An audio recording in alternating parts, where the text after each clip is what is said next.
not pause. Oh, yes, you did. That's right. Okay, let's try this. Are we here? So I think so. Okay. Here we are, and it's Act 3, and this is when everything happens that starts everything, colliding into a climactic moment here. We're going to find out what goes wrong in the story of Romeo and Juliet, or like begins to go wrong in this act. So we're going to start it out. It starts in the street again, and it starts with the friends again. So we have Benvolio and Mercutio. Remember, it's July. It's a hot day, and they're out and about. And what happens on the streets of Verona when it's a hot day and young men are out and about? Looking for So, same afternoon. This is after the wedding, remember? That wedding just happened. literally. Mm-hmm.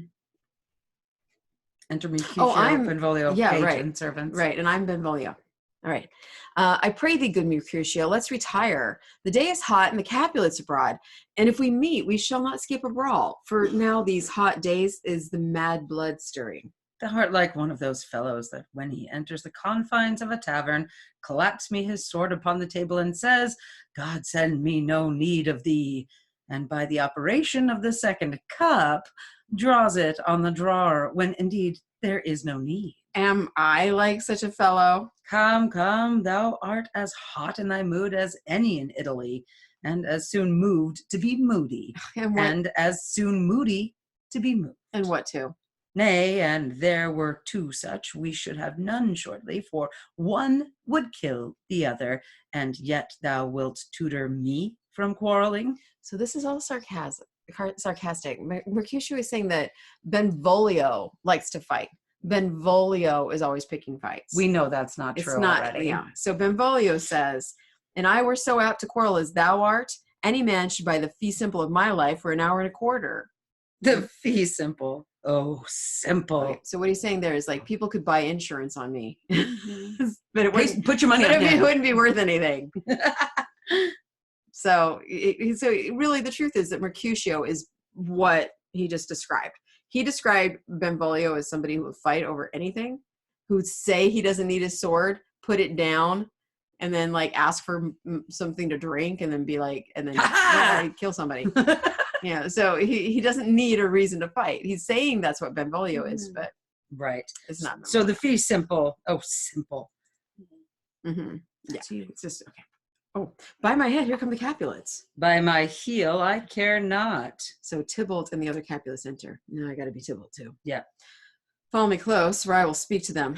Good den, a word with one of you. And but one word with one of us? Couple it with something.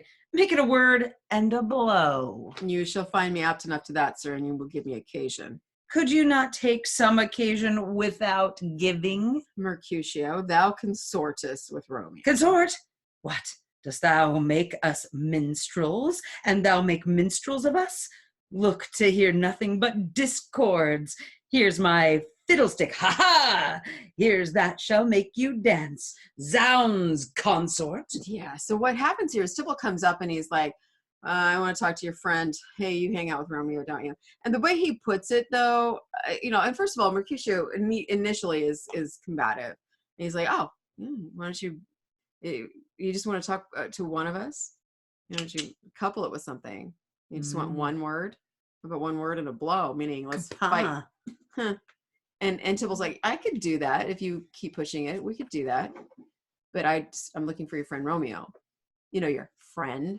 And he puts a little emphasis on it, like you can sort with him, right? And that makes Mercutio kind of set off a little bit. And he's like, oh, consort, like we're a consort. We're a bunch of musicians. We play music together. Is that what you're talking about? You want to see my fiddle stick? His sword. Yeah. And he's like, I could use this. I can make you sing. Mm-hmm. So Benvolio, the one who is not into fighting, we talk here in the public haunt of men. Either withdraw into some private place and reason coldly of your grievances, or else depart. Here all eyes gaze on us. Men's eyes were made to look, and let them gaze. I will not budge for no man's pleasure, I. Well, peace be with you. Sir, here comes my man. But I'll be hanged, sir, if he wear your livery. Marry, go before to field. He'll be your follower. Your worship, in that sense, may call him man. So they've seen Romeo approaching, and Romeo is in his marriage outfit still because he's just come back from the wedding.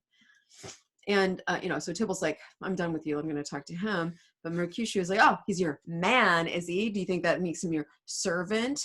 No, I don't think so. But he'll follow you to field. Yeah, he'll follow you to fight you. Mercutio thinks he's going to see a fight now because there's been this challenge. He's like itching. Mm-hmm. He wants to see something violent go down. Tybalt, sorry. Yeah, one more. Romeo, the hate I bear thee can afford no better term than this. Thou art a villain. Tybalt, the reason that I have to love thee doth much excuse the appertaining rage to such a greeting. Villain am I none, therefore farewell. I see thou knowest me not. Because understand, Romeo just married into Tybalt's family. They're cousins now. Yeah, so he can't fight him. But he can't tell him also that they're cousins. Boy, this shall not excuse the injuries that thou hast done me. Therefore turn and draw. I do protest I never injured thee, but love thee better than thou canst devise, till thou shalt know the reason of my love, and so, good Capulet, which name I tender as dearly as my own, be satisfied. Okay, now that sounds like sarcasm, or like but he's it's being not. a good baby. Because he's saying like, oh no, Tybalt, I can't fight you because I love you. Really, I do. I can't tell you why. But No, that doesn't sound good, does it? It doesn't. No. I mean, I think coming from Tybalt's perspective, that would be like, what? Yeah, no, Tybalt isn't buying it. Yeah, Okay, right. and Mercutio's not either. Oh, calm, dishonorable, vile submission. Yeah, he draws his weapon because he can't believe that Romeo's not buying into this fight thing. Right. Tybalt, you rat catcher, will you walk? What wouldst thou have with me? Good king of cats, nothing but one of your 9 lives. I am for you. Gentle Mercutio, put thy rapier up. Come, sir. Mercutio and Tybalt fight. Romeo tries to stop them. Draw, Benvolio, beat down their weapons. For shame, forbear this outrage. Tybalt, Mercutio, the prince expressly hath forbidden bandying in Verona streets. Hold, Tybalt. Good Mercutio. Okay, so Romeo jumps in. He tries to separate them, and he's blocking Mercutio's sword arm. In that moment, Tybalt thrusts his sword under Romeo's arm, stabbing Mercutio All the way around like this. Yes, It looks much better because they're not in a they're line not on like a couch. this, right? And so then Tybalt realizes what he's done, and he takes off running. And the other Capulets run off with him too. So now you've got a stabbed Mercutio and Romeo and Benvolio and some friends. I am hurt. Oh, a plague of both your houses. I'm sped. Is he gone and hath nothing? What? That hurt? Aye, a scratch. Mary, 'tis enough. Where's my page? Go, villain, fetch a surgeon. Courage, man, the hurt cannot be much. Okay, so the page has gone off to get help. No, 'tis not so deep as a well, nor so wide. Hold on, as a door, I think. Hold on. Church door. Yeah, church door, nor so wide as a church door. But 'tis enough. 'Twill serve. They think he's joking because he keeps making puns and stuff. He's been stabbed and he knows it's bad, but everybody else thinks he's just making funny jokes about it. Ask for me tomorrow, and you shall find me a grave, man. I am peppered, I warrant, for this world. A plague on both your houses. Zounds, a dog, a rat, a mouse, a cat to scratch a man to death. A braggart, a rogue, a villain that fights by the book of arithmetic. Why the devil keep between us? I was hurt under your arm. I thought all for the best. Help me into some house, Benvolio, or I shall faint. A plague on both your houses. They have made worms meat of me. I have it, and soundly too. Your houses. Mercutio exits, supported by Benvolio and others. This gentleman, the prince's near ally, my very friend, hath got his mortal hurt in my behalf. My reputation stained with Tybalt's slander. Tybalt, that an hour hath been my kinsman. O sweet Juliet, thy beauty hath made me effeminate, and in my temper softened valor's steel. Re-enter Benvolio. Oh, Romeo, brave Mercutio's dead. That gallant spirit hath aspired the clouds, which too untimely here did scorn the earth. This day's black fate on more days doth depend. This but begins the woe, others must end. So let's just give one more talk. Eyeshadowing. Yeah, let's let one more talk about Mercutio, because Mercutio just left us here. So he picks the fight, basically. He fights Tybalt, and Romeo steps in to try to stop it, and that's what leads to him getting killed by Tybalt. Maybe he would have won the fight. Maybe it wouldn't have been a lethal fight at all if Romeo hadn't been involved. Often challenges weren't necessarily lethal. So Mercutio ends up dying, and he knows why, but he isn't owning up to his part of it. He blames the Capulets and the Montagues for their fight. I don't know, Mercutio. That's not being very honest, since you're the one who wanted to fight all along. Yeah. But Romeo feels somehow to blame because he was part of it. Okay, where are we? Others must end. So Benvolio, here comes the furious Tybalt back. Isn't it? The others must end. Yeah, here comes furious Tybalt. Yeah. Okay. He gone in triumph and Mercutio slain, away to heaven respective lenity, and fire-eyed fury be my conduct now. Re-enter Tybalt. Now, Tybalt, take the villain back again, that late thou gavest me, for Mercutio's soul is but a little way above our heads, staying for thine to keep him company. Either thou or I, or both, must go with him. Okay, so Romeo has decided that he's going to avenge him. Yeah. Notice he says that Juliet made him effeminate. He gave up his valor, his guts, his honor, because he had fallen in love, and now his friend is dead, and he needs to regain his honor by killing Tybalt, and he'll die trying. Now remember, Tybalt's supposed to be a great fighter, and he has just killed Mercutio, and Romeo is young, doesn't seem that terribly experienced, and he's ready to fight to the death with the guy who killed his friend. And Tybalt says, "Thou wretched boy that didst consort him here shall with him hence." This shall determine that. They fight. I was going to do it because you guys are talking. Romeo stabs Tybalt, and he falls. Yeah, he's dead. Romeo, away, be gone. The citizens are up, and Tybalt slain. Stand not amazed. The prince will doom thee death if thou art taken. Hence, be gone, away. Oh, I am fortune's fool. Why dost thou stay? Exit Romeo. Enter citizens. Which way ran he that killed Mercutio? Tybalt, that murderer, which way ran he? There lies Tybalt. Up, sir, go with me. I charge thee in the prince's name, obey. Prince Aeschylus, Montague, Capulet, their wives, and others. A bunch of people show up because there's a lot of yelling. Yeah. Where are the vile beginners of this fray? O noble prince, I can discover all the unlucky manage of this fatal brawl. There lies the man slain by young Romeo, that slew thy kinsman, brave Mercutio. Tybalt, my cousin, oh my brother's child, oh prince, oh cousin, husband, oh the blood is spilt, oh my dear kinsman. Prince, as thou art true, for blood of ours shed blood of Montague. Oh cousin. Benvolio, who began this bloody fray? Tybalt, here slain, whom Romeo's hand did slay. Romeo, that spoke him fair, bade him bethink how nice the quarrel was, and urged withal your high displeasure. All this uttered with gentle breath, calm look, knees humbly bowed, could not take truce with the unruly spleen of Tybalt, deaf to peace, but that he tilts with piercing still at bold Mercutio's breast, who all as hot turns deadly point to point, and with a martial scorn, with one hand beats cold death aside, and with the other sends it back to Tybalt, whose dexterity retorts it.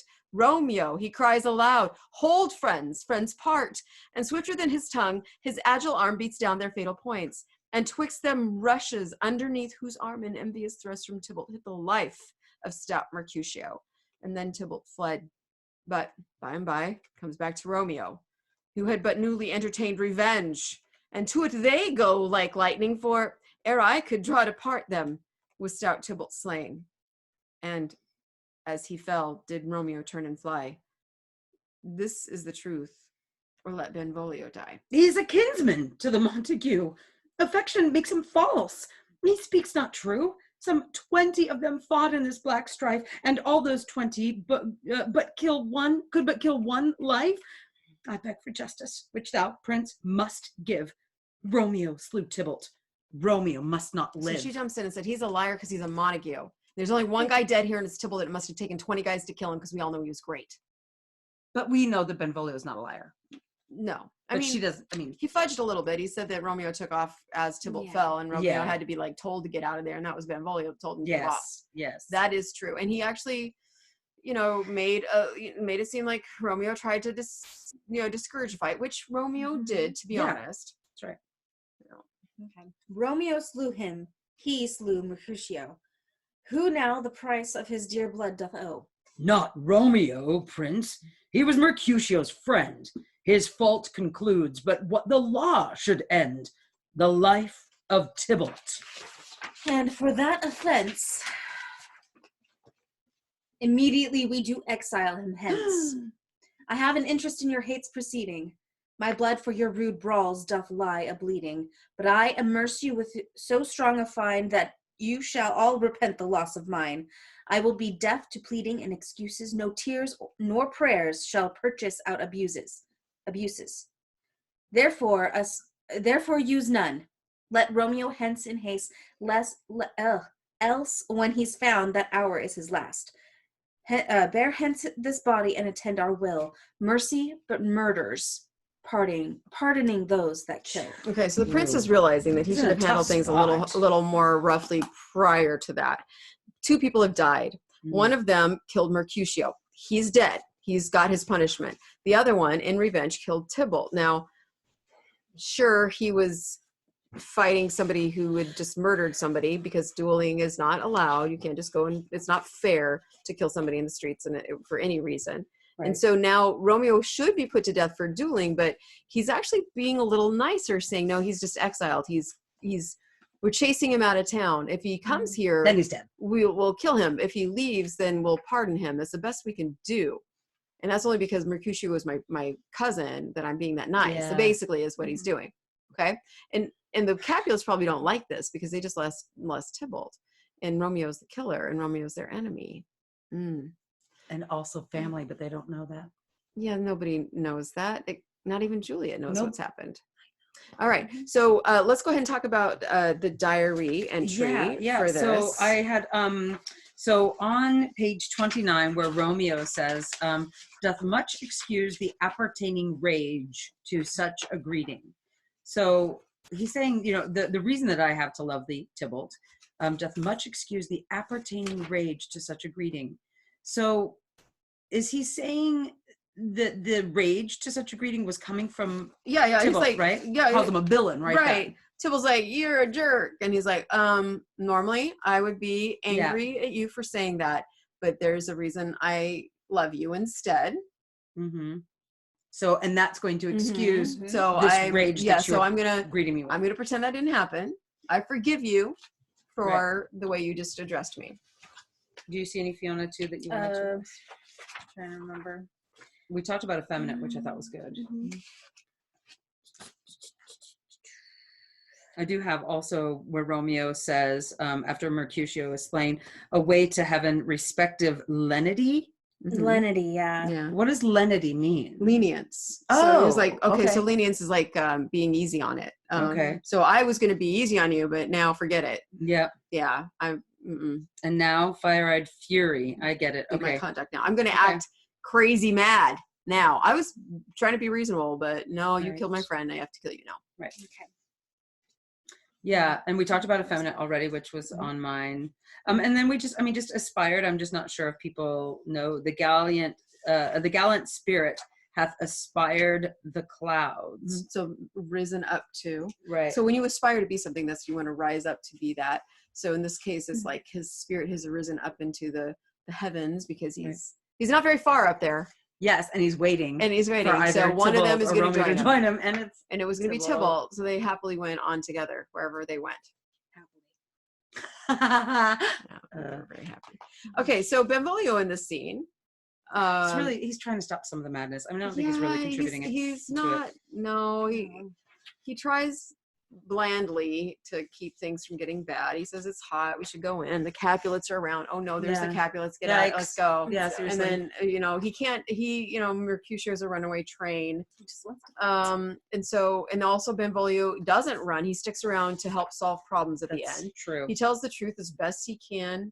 You know, he owns up to having been there and being witness to it. Right. He's just one of those guys that's there to help us make sense of what's happening. And then Mercutio in this, he's just sort of being his typical self. He cannot resist the fight, the argument, and he in fact encourages it. And then he enjoys it. He's a bit thwarted because Romeo jumping between them, but now that threw him off. I think it totally. Yeah, his totally friend that he likes acts like a baby about things. He's like, oh, I love you, I can't fight you, and that doesn't go well with Mercutio. No. It's also interesting, he says 3 times, right, a curse on both your houses, and so in that he's definitely related to the prince, right? So he's expressing both. You guys, you're both messed up. So even in this, where Tybalt is the one that has actually killed him, because of Romeo's involvement, it's the 2 houses bringing about his death. Yeah, dang them. And I would argue that Mercutio, no death had to happen if he had just stopped. If Romeo hadn't gotten involved. Both, yes.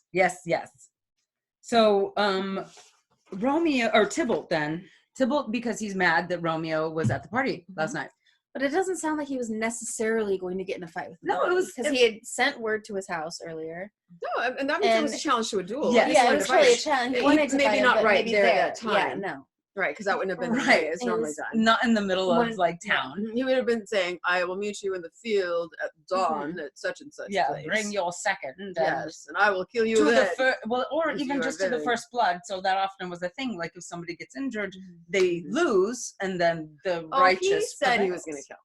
That is true. I mean, he does say he threatened death on him, and so I think that we need to understand that Tybalt's a crazy man, and he wanted to kill him, and he could have. I think he's skillful enough. Yeah. So how does he win then?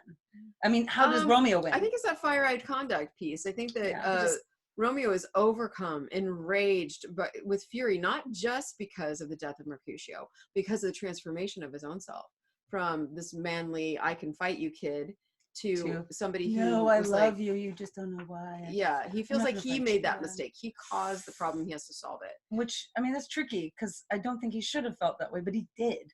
He did. He didn't stop the fight. Yep. He actually made it worse. So then the prince obviously gets called to the fray.